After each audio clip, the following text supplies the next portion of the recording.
دا وګورئ ښه دومره اوبه وي دومره بر وګورئ دا بره ځای دومره اوبه چې په یو علاقه باندې راشي که نه نو زه خو وایم چې والله بس دا ته اوس وګورئ یا برې دغه ځای ته بر اوبه خېتلي دي بره الله الله بس موږ د هغه ځای ویزټ وکړو صرف دومره خبره ته کومه دلته چې دا راشن راوړئ والله ډېرې مسلې سټارټ دي مسلې ځکه سټارټ دي که نه چې موږ راتلو نو موږ به د بازارونو کې به دا شیشې بیا راته ووالې دا ملګري دې ځای دي او هلکه مناسب څه نشته څه پیسې میسې نشته حقدارو ته څیز ورسوئ څنګه بیا رسوئ بره په کلي کې او په دې بازار کې د علماو کیمپ ته د نونلیک والا کیمپ شته د جمعه اسلامي والا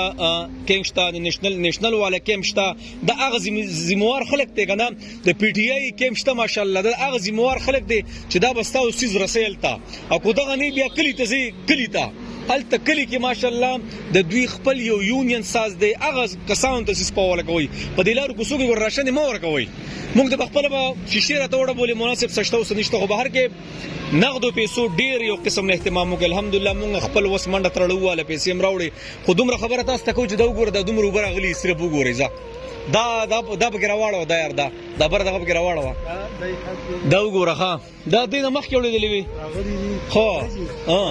پیله چانس دی ښه او پیله داسې واقع پیله دا کوم ځای کې اوبه دي یار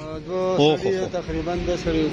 ایوه دا بس ته وګورئ یار الله دې رحم وکړي ګیر چاپېره چې دا څومره ځای دی که نه دا ټول یاره داسې کړی دی چې بس 13-15 فوټو پورې 15 فوټ اوبه دي بهر کې څومره چې د دې پخلي نظام واړوئ دا کم چې تیار خوراکونه دا مه راوړئ بسترې شوې کټونه شو وروره داسې به کې چټیانې شوې که نه دا څیزونه راوړئ د دې نه بهترین څیز نغدې پیسې راوړئ او حقدارو ته یې په حواله کړئ حقدارو ته کلیوالو ته په حواله کوئ هغوی ته پته لګي صحیح ده